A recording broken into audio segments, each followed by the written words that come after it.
C'est l'heure du sonneur. Et bonjour à vous deux. Bonjour Clémence. Bonjour Régis. Régis, vous êtes avec nous ou pas? Est-ce qu'on a bien Régis? On a l'impression d'être un peu loin de Régis. Alors, Alexandre Langlois qui n'était pas à l'heure ce matin. Qu'est-ce qui se passe, Alexandre? D'habitude, vous êtes toujours très matinal. Peine de réveil, c'est les vacances pour les enfants en Bretagne, donc du coup Ah, ils se d'accord, couchent plus d'accord. tard, voilà. Vous êtes tout Vous savez excusé. tout. Régis de Castelnau, est-ce que vous nous attendez? Est-ce que vous pouvez discuter avec nous ou pas? Non, il ne nous entend pas. Bon, je dis à la régie de régler ça et puis on va commencer. On va revenir sur l'affaire Matisse. Alors l'affaire Matisse, évidemment, vous l'avez tous suivi et on en avait déjà reparlé ici. Mais de nouveaux éléments sont tombés. Je rappelle quand même les faits. Samedi dernier, Matisse, jeune apprenti cuisinier de 15 ans, est mort. Il a été tué à coups de couteau par un Afghan du même âge dans la ville de Châteauroux. Un crime quand même prémédité puisque le tueur est rentré chez lui pour aller chercher son couteau et revenir à l'attaque de Matisse. La mère du tueur, elle, c'est quand même assez particulier également, avait accompagné son fils pour aller agresser Matisse et elle s'est penchée sur Matisse qui agonisait déjà à terre pour le gifler de nouveau.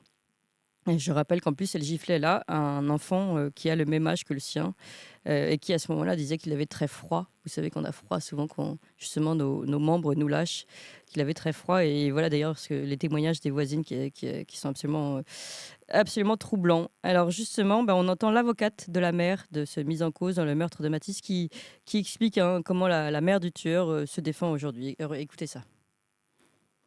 Ça a été très très vite en fait. Les circonstances du drame se sont passées tellement très très rapidement que voilà, elle a du mal à retracer le fil effectivement des événements. Elle est mise en examen uniquement du chef d'un délit qui sont des violences. Des violences et ce qu'elle reconnaît, c'est effectivement d'avoir porté des coups. Voilà, porter des coups contre Matisse qui était déjà agonisant au sol. Alors d'autres éléments également qui arrivent un petit peu plus tard que l'affaire terrible de ce meurtre, eh bien c'est le fait que cet Afghan est un récidiviste qui avait déjà agressé déjà dans cette semaine-là, une semaine plus tôt, qui courait pourtant encore dehors, qui avait été visé par 2 procédures pénales. Et la juge, alors questionnement sur la juge aussi, la juge du mise en examen, Madeleine Sanchez, qui avait déjà pris la parole sur le fait, 2 ans plus tôt, sur le fait qu'il vaut mieux laisser ces jeunes dehors. Écoutez ça. Trouver et de coordonner des dispositifs existants, essayer d'accentuer la possibilité de continuer à accompagner en milieu ouvert, c'est-à-dire à partir du domicile des parents. Voilà, c'est un peu court, mais vous comprenez l'idée. Donc, laisser ces enfants en milieu ouvert, ces jeunes en milieu ouvert. Alors, évidemment, là, il y a de quoi faire réagir et le côté police et le côté justice. Je ne sais pas si on a récupéré le côté justice, Régis de Castelnau, non. Mais on va commencer avec le côté police, avec Alexandre Langlois. Je vous donne la parole, Alexandre. Pour faire de la petite blague, pour une fois, c'est pas la justice le problème de la police, elle est pas là, la justice. C'est ça. Non, mais en plus sérieusement par rapport à un sujet qui est comme grave, Ouais. qui aboutit à la mort d'un jeune, il y a plusieurs choses. La première chose, c'est la défense de l'enfant. Bon, elle a dit: «Moi, je suis mis en cause juste pour des violences». Moi, Mm. ça me choque, en fait. Il y a Mm. aussi une non-assistance à personne en danger. Bah, Elle bien ne sait sûr. plus comment les choses se sont produites. Il y a quelqu'un qui son fils arrive avec un couteau pour tuer un autre enfant. Mm. Je veux dire, il y a à partir de là, la chronologie s'arrête et après, il y a la responsabilité des parents d'un enfant mineur, quoi Mm. qu'il arrive. Donc il y a fait beaucoup de choses qui fait que je ne comprends pas la qualification judiciaire et là, j'espère que la justice va revenir pour nous éclairer plus sur ce sujet-là. Sur le côté police, il y a le côté, de se dire, effectivement, il y a beaucoup de policiers qui se disent: «On travaille pour rien». Voilà, parce qu'on fait du travail, on Mm. interpelle des gens, on met des gens, on les présente à la justice, qui est le rôle de la police. Mais derrière, ça ne suit pas. Ça ne suit pas parce qu'il n'y a pas assez de place en prison, parce qu'il n'y a pas de peine alternative non plus. Est-ce que la place d'un mineur de 15 ans est en prison? Je ne pense pas. Mais est-ce qu'il y a des centres éducatifs pour les accueillir et leur mettre, entre guillemets, sur le bon chemin? Non, il n'y a pas ça. Est-ce qu'il y a possibilité de les accompagner pour des travaux d'intérêt généraux? Non, il n'y a pas ça. Est-ce que ça demande des effectifs de police qui sont déjà insuffisants à côté? Donc, en fait, on a un système qui est complètement faussé. Et enfin, la réaction de la juge qui on a attendu en dernier, en fait, le problème, c'est les généralités. Il y a des cas, effectivement, ce sera sans doute mieux que le jeune soit remis chez lui pour certaines infractions, certains contextes. Ça dépend aussi du contexte familial. Il y a d'autres contextes où ce sera absolument pas possible. Et là, qu'on voit que la mère accompagne son enfant pour commettre un délit et un crime, c'est pas possible de le laisser dans ce contexte-là. Donc, en fait, une fois de plus, la France a quelque chose de bien, je trouve, c'est l'adaptabilité des peines et la personnalisation des peines. Mm. Et on ne peut pas faire de généralité ni dans un sens ni dans un autre. Chaque contexte est différent. Donc, à partir de là, on se retrouve avec des situations complètement catastrophiques. Moi, il y a quelque chose que j'aimerais bien, c'est que quand les juges relâchent quelqu'un en liberté, bah, qu'on relâche ces gens-là dans leur quartier. Voilà, ce qui serait bien. Je vais raconter une Ouais. anecdote parce que c'est pour montrer à quel point la justice, quand les juges sont concernés personnellement, c'était au tribunal de Versailles. Il y avait justement un jeune qui était, pas un jeune d'ailleurs, c'était même pas un jeune, c'était un délinquant d'une vingtaine d'années, qui Oui. avait été, le juge dit, bah, vous êtes relâché parce que finalement, vol de je sais plus quoi, c'est pas grave. Mm. Cette personne ressort du tribunal et vole une voiture sur le parking du tribunal. Ah oui. C'est la voiture de la juge qui vient de la Ah oui, relâcher. pas mal, oui. Eh ben, du coup, comparution immédiate et direction à la prison. Comme quoi, quand les gens sont touchés personnellement, la justice peut être plus expéditive. Ce qui est dommage, c'est que ce n'est pas le cas pour quand ça touche le monsieur ou madame tout le monde. Non, mais c'est Et on incroyable. arrive à des Ouais. drames. Ouais, non, mais voilà, c'est des anecdotes pour montrer que des fois, bon, bah, la justice, quand on est touché personnellement, ça va plus vite. Donc, du coup, il y a tout cet ensemble-là. Donc, du coup, un problème carcéral en France qui n'est pas adapté aux mineurs. On est toujours complètement dépourvu par rapport à ça. Des généralités qu'on veut faire à chaque fois qui sont complètement en inadéquation par le résultat. La police qui a l'impression de travailler dans le vide et comment on résout la situation. Et malheureusement, pour le moment, la seule solution qu'il y a, et que ce n'est pas une solution bien sûr, c'est un résultat catastrophique de gens qui sont agressés, de meurtres, etc., qui sont de plus en plus fréquents ensemble. Donc aussi, la chose, c'est que c'est de plus en plus médiatisé parce qu'on a les réseaux sociaux, on a plein de Oui. choses, et qu'avant, ça pouvait passer sous le radar. Donc est-ce qu'il y en a plus qu'avant? Pas forcément, mais en tous les cas, ils sont plus mis en avant. Et dans tous les cas, qu'il y en ait plus ou pas, il faut trouver une solution. Et donc la solution que Gabriel Attal a trouvée, c'est de se dire les jeunes vont rester à l'école de 8h à 18h tous les jours. Je ne suis pas sûr que l'école ait un rôle de gendarme à faire. Ce n'est pas non plus le rôle de l'école de faire la police. Donc il y a beaucoup de choses qui sont à mettre en place, mais je pense que la piste qu'on prend ne va pas résoudre les problèmes et que malheureusement, il y aura encore des drames, des faits divers avec des ministres qui viendront pleurer et qu'en fait, on n'aura rien résolu. Évidemment, et évidemment que l'école, c'est absolument pas son rôle que de faire une prison assouplie pour des délinquants. Enfin bon, ça pose quand même beaucoup de questions. Alors, on a récupéré Régis. Bonjour Régis. Bonjour Clémence, Ah, voilà. désolé, j'ai deux systèmes de micro qui refusent catégoriquement de fonctionner, qui fonctionnaient très bien hier soir, je ne comprends pas, bon, je réglerai ça plus tard, mais grâce à Valentin, on a le son du téléphone, j'espère qu'il passe suffisamment bien. Ouais, Alors je mais- ne sais pas de quoi vous avez parlé. On en était justement au point de vue de la justice sur l'affaire Matisse. Alors c'est vrai, quand on regarde, on a d'abord la défense de l'avocat de la mère qui est assez sidérante, ou qui explique que la mère ne sait pas trop comment ça s'est passé. C'est allé tellement vite, dit-elle, la mère de l'agresseur, qui est allée gifler de nouveau Matisse au sol, et que finalement pour le moment elle n'était que mise en examen pour des coups. Et comme le soulignait Alexandre, ça pose la question de la qualification des faits. On aurait aussi pu la mettre en examen pour non-assistance à personne en danger ou irresponsabilité par rapport aux mineurs. Enfin voilà, des questions qui se posent tout de même. Et puis on a passé aussi un extrait de la juge Madeleine Sanchez qui donc a mis cet enfant en liberté, qui déjà avait pris la parole, cet agresseur en liberté, avait pris la parole il y a quelques temps pour expliquer que pour elle, il était bon que les enfants restent dehors. Donc voilà, ça pose quand même aussi des questions sur la situation de la justice aujourd'hui, et donc sur aussi une des explications de ce qui se passe dans nos rues aujourd'hui. Vous avez décidé de me mettre de mauvaise humeur. Bah oui. Déjà que je suis contrarié par mon micro. Non mais attendez, les enfants doivent être dehors avec des couteaux et à tuer leurs contemporains. Mais qu'est-ce que ça signifie, quoi? Ça faisait déjà 2 fois. On savait que cet enfant était violent. Sa mère mise en liberté. Quel message on envoie à la société française? Pour qui se prennent ces magistrats? Enfin, c'est incroyable, c'est absolument. Moi, je n'avais pas les détails que vous venez de donner, Clémence, mais je me dis, mais c'est pas possible, quoi. C'est pas possible. Il y a une reprise en main, désolé, de la magistrature et de la magistrature du siège, parce que là, c'est la magistrate qui prend les décisions de mise en liberté. C'est une magistrate du siège, indépendante, mais elle est d'une partialité idéologique invraisemblable. Oui. On s'en fiche de ce qu'elle pense du fait de où doivent être les enfants.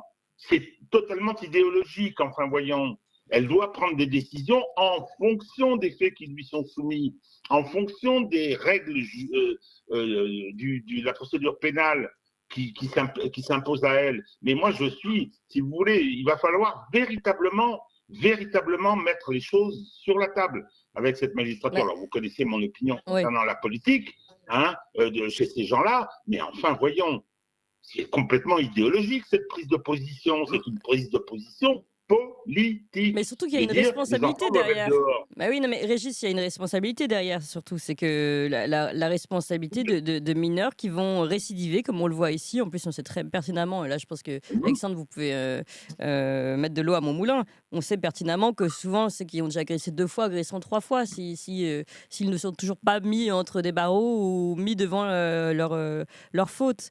Donc, c'est vrai qu'on se demande vraiment pourquoi on continue à être aussi souple avec des délinquants voilà, qui finissent par tuer. On est quand même dans une situation absolument terrible de ce côté-là. Alexandre Langlois, je ne sais pas si vous vouliez rajouter des Il y a- choses dans le résumé aussi. Ouais. Je voudrais Il y rajouter, avait sur...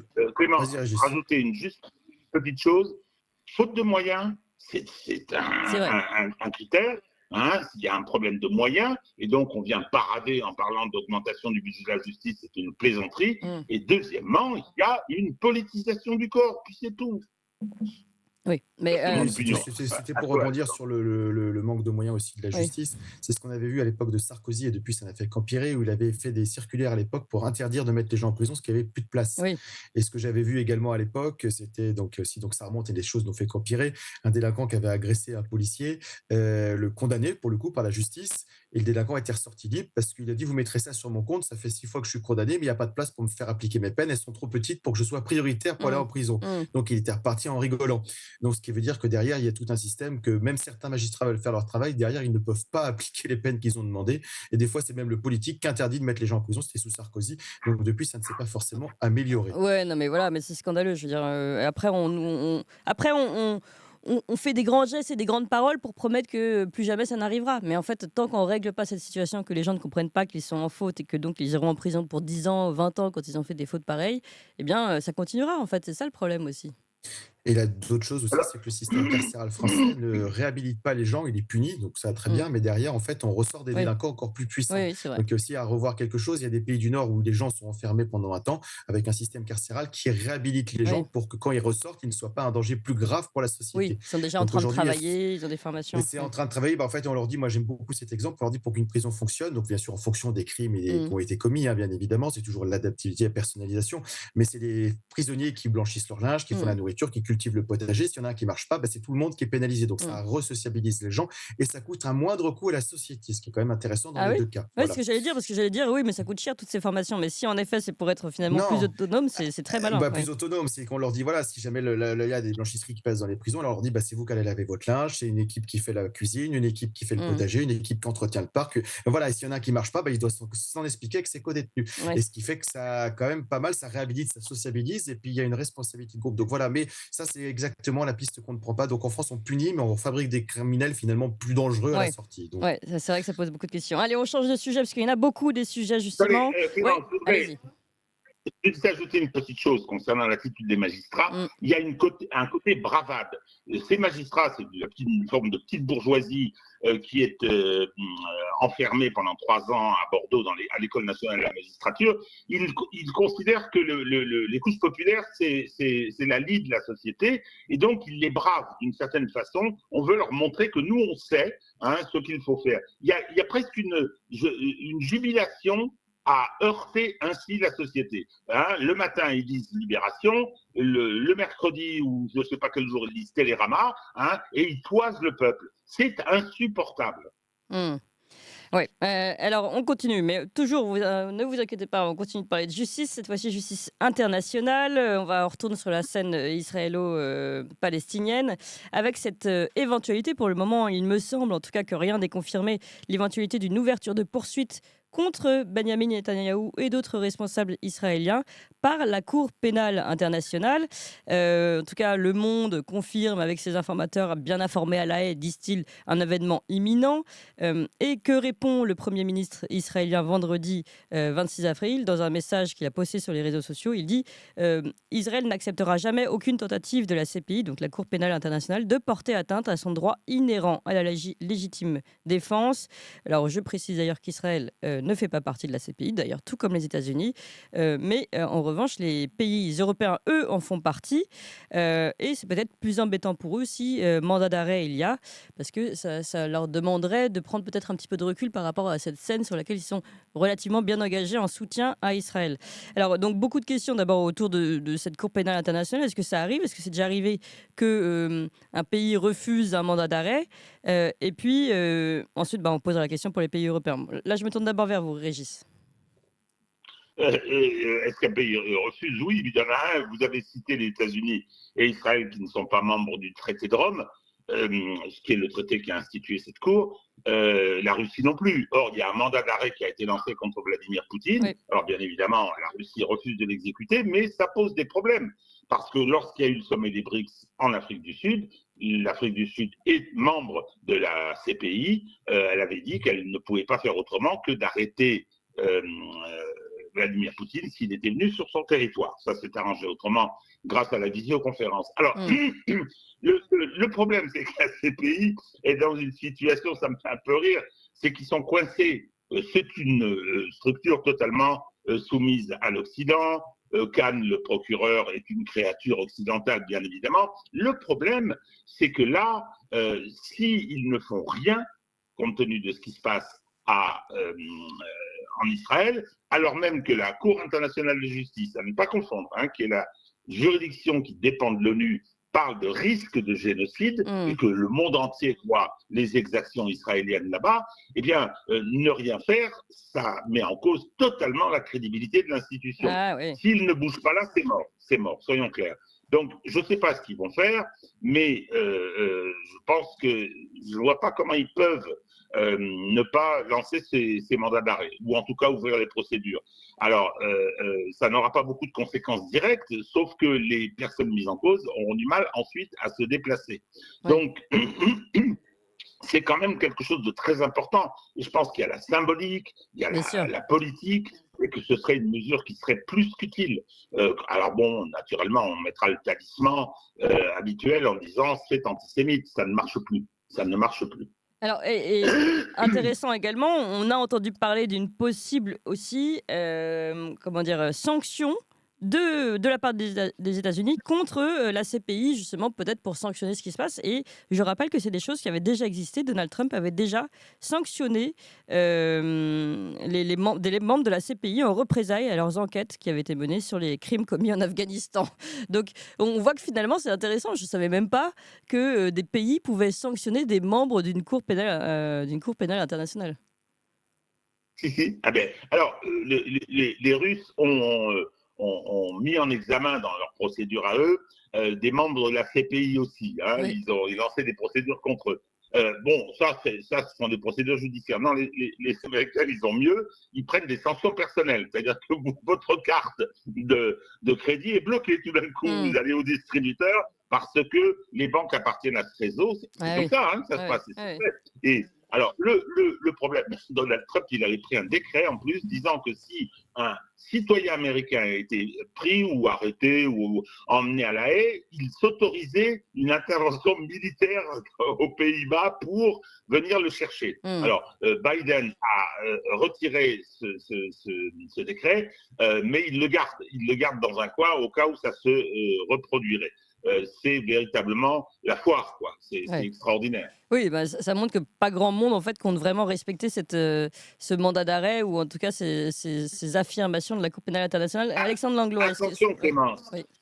Je termine, excusez-moi, je me rattrape de mon début. Oui, c'est ça. Non, vous vous rattrapez bien, vous inquiétez pas. Juridique et judiciaire, j'ajoute que s'il y a ces mandats d'arrêt qui sont délivrés, si une des personnes concernées est en France, la France sera tenue de l'arrêter et de le transférer à La Haye. Oui. Tenue. Elle ne pourra pas faire autrement. Oui, non, ça pose vraiment des questions, surtout en effet pour les pays européens finalement. On voit que c'est eux qui vont être le plus embêtés dans entre le soutien accordé à Benyamin Netanyahou et de l'autre côté, le fait d'être tenu légalement par la Cour pénale internationale. Alexandre Langlois. Bah, c'est toujours pareil, c'est les instruments de justice comme ça, c'est une construction juridique internationale. Il faut que la bonne volonté de ses membres pour l'appliquer. Eh oui. Parce que la Cour internationale n'a pas de police, n'a rien pour faire exécuter les mandats. Donc déjà, c'est une farce en fait. Et comme dit Régis, il n'y a pas les États-Unis, il n'y a pas la Russie, mais il n'y a pas non plus la Chine. Mm. C'est-à-dire que sur 5 membres permanents du Conseil de sécurité de l'ONU, il y en a peut-être 3 plus gros qui ne sont pas là. Ouais. Ce qui veut dire que voilà. Ensuite, sur un bilan de 20 ans, c'est ce que je regardais, 4 condamnations. Bon, et après, est-ce qu'il y a des applications derrière? Pas forcément sur une 120 ou 130 dossiers traités. L'autre point, c'est qu'il y a aussi une certaine hypocrisie. Pour l'avoir vécu, je sais que, par exemple, les zones par exemple, d'aéroports sont des zones internationales. Mm. Et je sais que quand je travaillais à l'époque à Roissy, il y a eu un criminel de guerre recherché pour génocide, crime de guerre, et crime, voilà, Ouais. qui est passé par Roissy. La Oui. priorité avec un mandat d'arrêt international. Et la France a dit, ben non, vous le mettez dans le salon VIP Air France, personne ne l'a vu, et il repart tout de suite, il est que en transit. Ah oui. Hein, il reste dans la Mais zone c'était internationale. pas un Afghan, justement? On a parlé de ce sujet avec un ancien de la Non, DST hier, non? c'était un Visiblement, ça Serbe arrive pour le souvent, coup. alors, oui. Un Serbe, c'est pour dire, voilà, ça arrive Ouais. souvent. Là, c'était pour le coup un Serbe. Voilà, et surtout, on ne veut pas s'embêter. Donc, il y a plein de tours de passe-passe. Si les gens ne Oui. savent pas, on n'applique pas. Mais c'est Voilà. ça. Donc, voilà, et sinon, on se retrouve dans des endroits où il n'y a pas de mandat d'arrêt international qui soit appliqué. Donc, il suffit pour n'importe qui. Si les Israéliens veulent avoir une petite conférence internationale, ils ont le choix entre les États-Unis, la Russie, la Chine, déjà. Mm. Voilà, ils peuvent inviter les gens chez eux également. Enfin, il y a Oui. tellement de possibilités que c'est juste une blague. Donc, après, c'est symbolique, Oui, mais c'est ça ça. n'ira pas plus loin, malheureusement. Voilà. Ça reste un symbole, mais ce que vous rappelez, c'est vrai qu'on a vu ça avec un ancien de la DST lundi, le fait que finalement, ce qui compte, c'est que ce soit pas connu au grand public, mais Public. on s'arrange toujours avec les règlements et les mandats d'arrêt internationaux, etc. C'est impressionnant. Enfin, on faut pas être Donc, pas naïf, vu, mais pas pris, on ouais. continue. Et voilà, la politique a des intérêts qui dépassent largement le cadre juridique. Voilà. Et en plus, une dernière Oui. chose sur le cadre juridique international, je rappelle que chaque État est parfaitement souverain et que même ceux qui ont signé les accords, s'ils ne veulent pas les respecter demain, qui pourra les forcer à respecter? Chacun fait ce qu'il veut chez lui Oui. et que le droit international, malheureusement, c'est le droit du plus fort. Hein. Oui, ça c'est sûr, mais à la rigueur, faut être honnête avec soi-même et puis sortir de ce genre de convention internationale dans ce cas-là. Pourquoi pas? Alors, on continue toujours sur ce fond israélo-palestinien, mais là, on est plus côté université, évidemment. Je rappelle que surtout aux États-Unis, Harvard, l'université de Sydney aussi en Australie, McGill à Montréal, bon, évidemment Sciences Po à Paris, Cambridge en Angleterre, mais surtout, bon, le plus impressionnant, ce sont les universités américaines qui sont en blocus depuis maintenant à peu près plus d'une semaine, tous en soutien au mouvement palestinien, avec évidemment des excès dans tous les sens. Et là, il faut vraiment démêler les choses une par une, avec de la nuance qui est compliquée. On a vu, je vais vous montrer quelques images à la suite, et puis ensuite on va commenter tout ça. Alors on a vu par exemple une directrice du département de philosophie de l'université Emory, donc aux États-Unis, Noël McAfee, qui a été arrêtée lors d'une manifestation pro-palestinienne. Alors je vous propose qu'on regarde ça rapidement. I'm so sorry. I'm so sorry. Is there anything I can do for you right now? Call the philosophy department office and tell them I've been arrested. Philosophy department? Yes, call the philosophy department office. I will. I will. What's your... Noel McAfee, I'm chair of the philosophy department. Bon, I voilà, got you. vous avez compris, elle se fait enlever, puis elle demande qu'on passe un message au département de philosophie. Alors, de l'autre côté, on peut voir à Sciences Po, évidemment, ce blocus pendant plus d'une semaine, à l'appel du comité Palestine de Sciences Po. Alors, regardez les images qui vont se dérouler sous vos yeux, avec la petite musique d'ambiance de Sciences Po, là, voilà. Donc, blocus qui s'est terminé par une intervention policière, finalement, dans la nuit du 24 au 25 avril, et puis avec une négociation entre les étudiants de Sciences Po et le directeur de Sciences Po le 26 avril qui a émis un communiqué qui a accepté certaines des revendications de ces étudiants, notamment de revoir les partenariats avec... non, je crois que c'est justement ça ce qui n'a pas été accepté d'ailleurs, mais bon, voilà, pas mal de choses ont été acceptées en tout cas par le directeur de Sciences Po. Et puis... autre question, tout de même, l'université de Columbia, là on retourne aux États-Unis, eh bien regardez à quoi ressemble le sitting à un moment donné.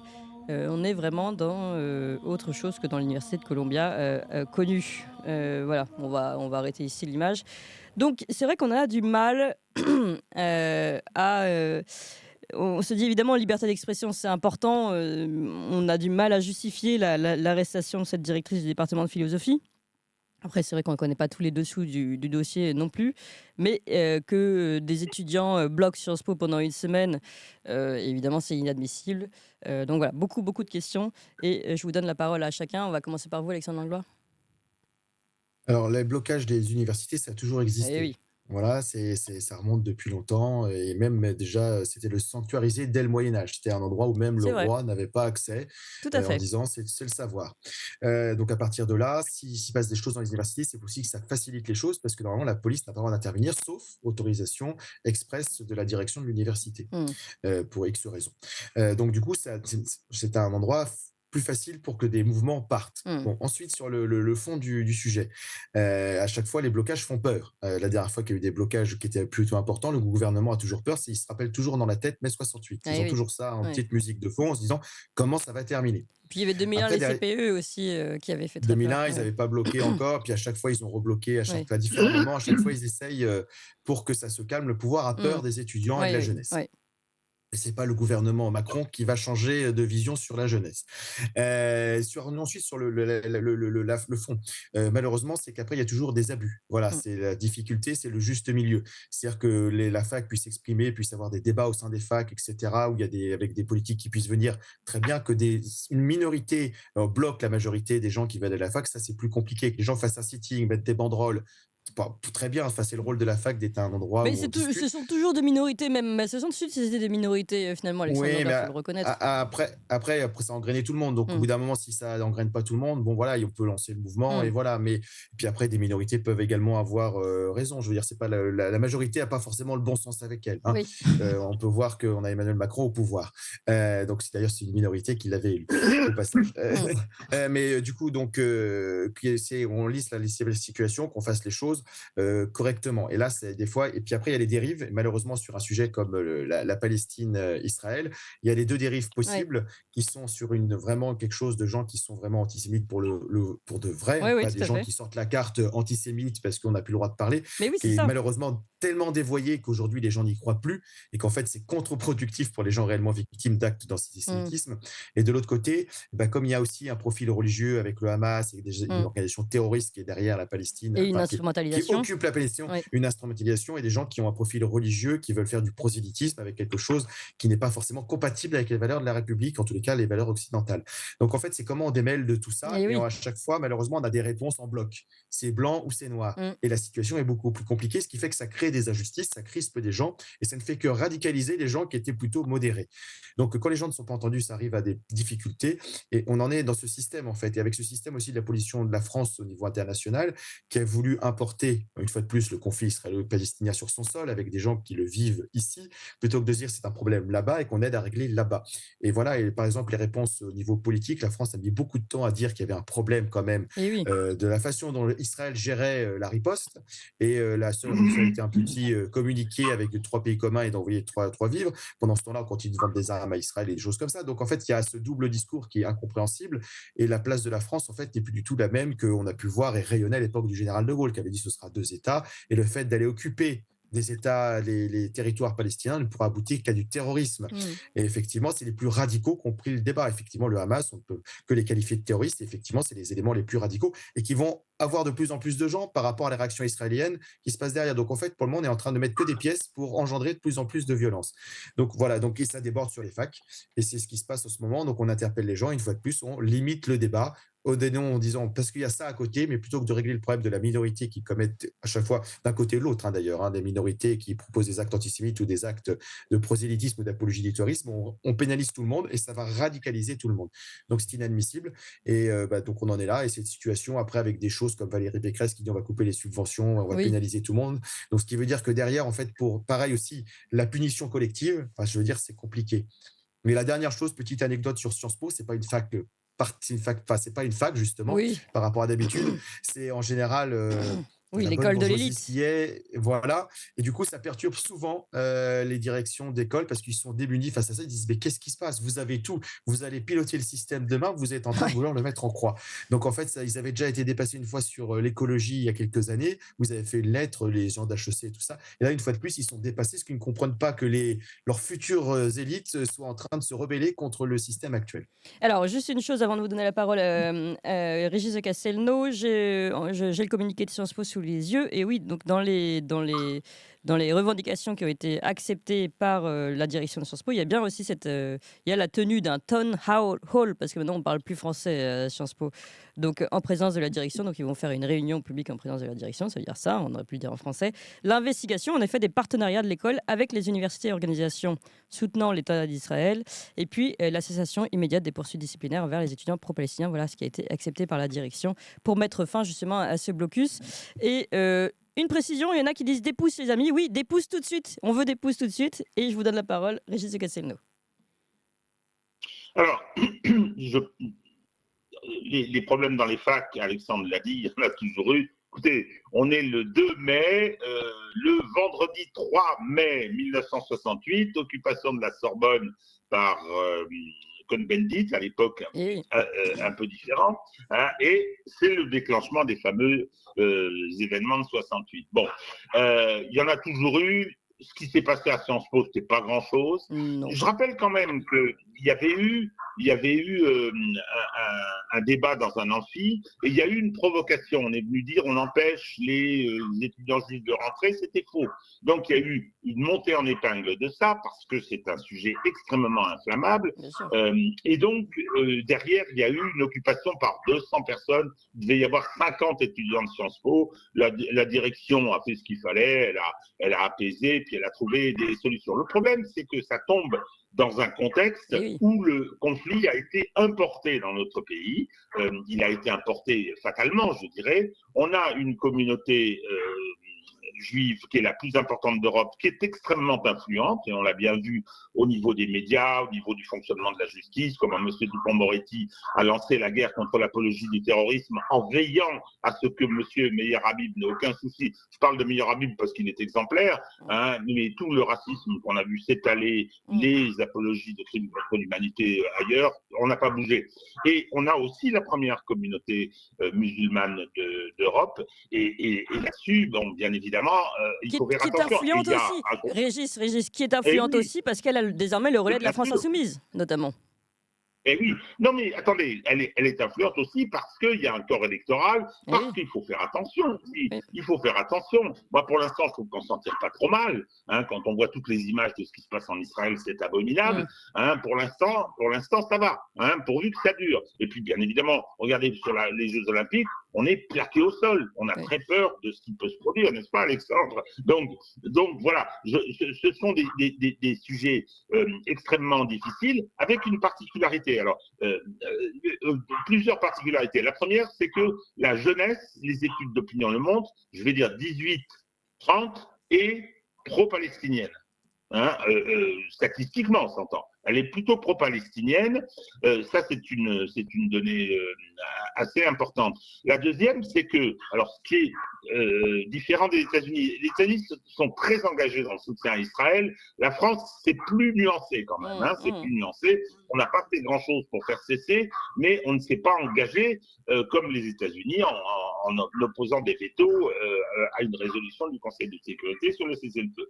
Alors, mais il y a quand même une particularité qui me fait un peu sourire dans cette actualité tragique, Clémence, c'est que ceux qui sont les pro-palestiniens, je vais dire ceux qui se mobilisent, en même temps, sont les wokistes à Sciences Po. C'est-à-dire que, et il y a un très, très, très bon exemple, le Hijab Day, pardon. Vous savez, tous les ans, il y avait un jour consacré au voile à Sciences Po, et pour considérer que c'était un emblème parfaitement normal, et je vais dire, à la limite, revendiqué. Hein, mais là, personne n'a rien dit. Et puis bon, quand il se prononce pour la Palestine, là, ça réagit. C'est qu'on a une génération qui a cette dualité. Je trouve ça assez particulier. Ce que vous montriez des prières dans les universités américaines, c'est un vrai problème. C'est un vrai problème. Cette islamisation de la cause palestinienne est une difficulté qui va rendre les réactions de l'opinion particulièrement sensible. Je prends juste un exemple, la fameuse manifestation soi-disant pour la liberté d'expression organisée par LFI, dont je dis qu'ils ont aussi des préoccupations, pas seulement, mais des préoccupations électoralistes. Cette manifestation, hop, on a tout mis dedans. On a mis la Palestine, puis on a mis les sans-papiers, puis on a mis les Traoré, puis on a mis les régularisations des immigrants. On a fait une espèce de marmite, une espèce de bouillie qui ne permet pas effectivement la clarification. Oui, non mais et c'est vrai que donc il y a instrumentalisation de ce sujet. Vous avez dit importation d'un sujet international à des vocations politiques évidemment.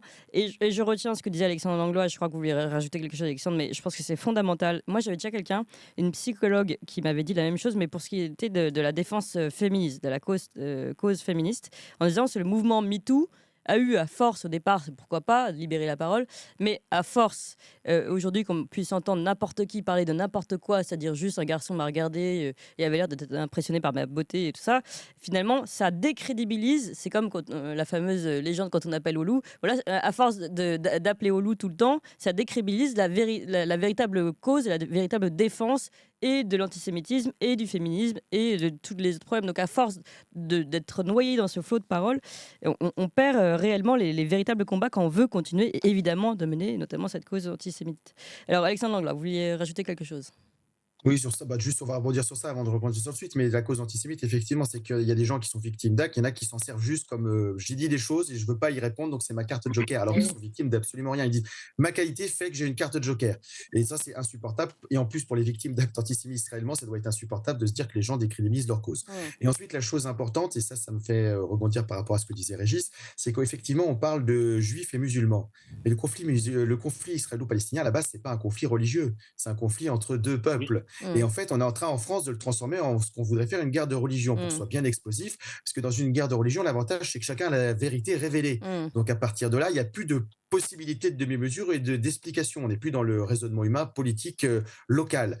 Et en fait, il y a beaucoup de musulmans qui ne sont pas concernés par tout ce qui se passe par la Palestine. Et à l'inverse, il y a beaucoup de gens de confession juive qui ne sont pas forcément sionistes et qui ne cautionnent pas forcément ce qui se passe en Israël et qui ne sont pas israéliens de base. Et petite anecdote d'ailleurs, Israël est un des rares pays au monde sur le papier qui est laïque. Donc ce qui veut dire qu'en fait, on est en train de mettre on est en train de fabriquer une guerre de religion pour agréger des communautés en disant vous partagez la même religion, donc vous êtes dans le même camp. Alors qu'en fait, ça n'a absolument rien à voir. Et surtout, c'est oublié qu'en Israël même, il y a, pour le coup, il y a débat, il y a énormément de manifestations et énormément de juifs d'Israël qui sont opposés à l'action menée par Benjamin Netanyahou. Mais aujourd'hui, chez nous, on n'arrive pas à le dire. C'est quand même étrange. C'est ça, et la même chose pour les Palestiniens. Tout le monde chez les Palestiniens n'est pas pro-Hamas. Il y en a plein qui voudraient trouver d'autres solutions. Donc en fait, on est en train de se dire, en France, on cristallise sur une guerre de religion avec les deux qui sont les plus violents et les plus extrémistes dans leur position. Donc à partir de là, on peut effectivement qu'envenimer le débat plutôt que de le reposer. Et ça, j'en veux à nos politiques de ne pas recadrer le débat en disant, il y a deux peuples, il y a eu un problème au moment de la séparation, la création de l'État d'Israël avec la création de l'État palestinien. Il y a eu un problème, de toute façon, on mettait les pieds dans le plat de quelque chose qui allait être pué pendant des années, parce que c'était satisfaisant pour personne, mais derrière, ce n'est pas un problème de religion, c'est un problème de peuple et un problème territorial politique. Et si on recadre ça, ça dégonfle le truc, parce qu'on a beau avoir la première communauté juive et la première communauté musulmane d'Europe, ça ne changerait en problème. En fait, les gens ne savent pas leur pays, ce n'est pas leur nationalité. Allez, 1 minute chacun pour notre dernier sujet, liberté d'expression. Je vois Valentin Chameur qui me regarde. Mais qu'est-ce que c'est que celle-là encore? Non, mais quand même, c'est important, donc on va le faire, n'est-ce pas? À Radio France, là, c'est le groupe de Radio Publique qui a licencié le présentateur de l'émission Les Informés, Jean-François Achille, pour faute grave. Alors qu'est-ce qu'on lui reproche? Eh bien, il a collaboré à l'écriture de l'autobiographie du président du Rassemblement national, Jordan Bardella. Enfin, lui dit qu'il n'a que échangé avec lui, qu'il a bien le droit d'échanger avec n'importe quel responsable politique, c'est quand même son boulot. La direction de Radio France, elle évoque un conflit d'intérêts. En tout cas, voilà, il a été libéré de ses missions, on va dire, démissionné. Bon, lui, il annonce attaquer ses décisions au prud'homme. Et puis de l'autre côté, on va mettre les deux sujets en un. Yann Brossa, donc ça c'était mardi 30 avril, sénateur communiste, vous savez, élu parisien, qui a adressé une lettre au préfet de Paris, Laurent Nunez, afin faire annuler la conférence des auteurs de Transmania que nous avions reçue ici pour une conférence qu'elle devait donner à l'université Panthéon à Sas à cause, il dénonce un discours haineux. Donc voilà, Marguerite Stern et Dora Muto qu'on avait reçus, qui ont déjà eu énormément d'attaques, notamment interdiction d'avoir des affiches, attaques directement sur leur site, attaques personnelles, elles sont tout le temps agressées. Et bien maintenant, on interdit leurs conférences. Oui, éditeurs pas éditeurs, mais libraires qui cachent leurs livres. Vraiment, c'est assez impressionnant ce qui se passe. Surtout qu'elles disent des choses très, très scientifiques et très recherchées. Voilà, donc sujet, liberté d'expression. Allez, 1 minute chacun. Régis, mais 1 minute, hein, Régis. Brossat est un espèce de nervi politique qui demande une interdiction préalable. Je veux dire, c'est tellement scandaleux. Il s'adresse au préfet en disant interdisez à l'avance. Mais enfin, écoutez, et ensuite on se présente comme un grand démocrate. C'est absolument scandaleux. On va le laisser dans son trou. Alors, elle parle de woke Gestapo en disant qu'elle en a marre. Hein, et lui, il vient dire pour le descendant d'un déporté, vous n'avez aucune décence, c'est-à-dire qu'il invoque la filiation quand ça l'arrange. Non, tout ça, c'est absolument lamentable. Concernant le Chili, il y a une donnée importante, je crois, c'est que il y a un règlement à la Radio nationale, France, qui est la radio de service public, et il semblerait qu'il n'y a pas que le problème de Bardella, qu'il y a eu d'autres choses et que il n'avait pas informé la direction et que sur cette base-là, elle a décidé de. Mais clairement, ça se déclenche, même s'il y avait un contentieux plus large, ça se déclenche comme par hasard pour Bardella. Oui, non, mais c'est ça, c'est ce qu'on se dit. Et puis, une radio a encore le droit de changer d'animateur, etc. C'est vrai que souvent, on fait d'un animateur une victime dès qu'il est dégagé. Bon, l'émission ne lui appartient pas. Mais évidemment qu'il y a sûrement des trucs derrière. C'est vrai que là, ce qui est intéressant, c'est qu'on sent que ça crispe au moment où c'est Jordan Bardella. Et évidemment, ça ne nous étonne pas trop de cette radio publique, sachant que on a déjà entendu, il fait passer ici des sonores d'une autre directrice de France Inter qui expliquait qu'il y avait certaines expressions qu'on refusait directement sur leur plateau. Alors, Alexandre Langlois.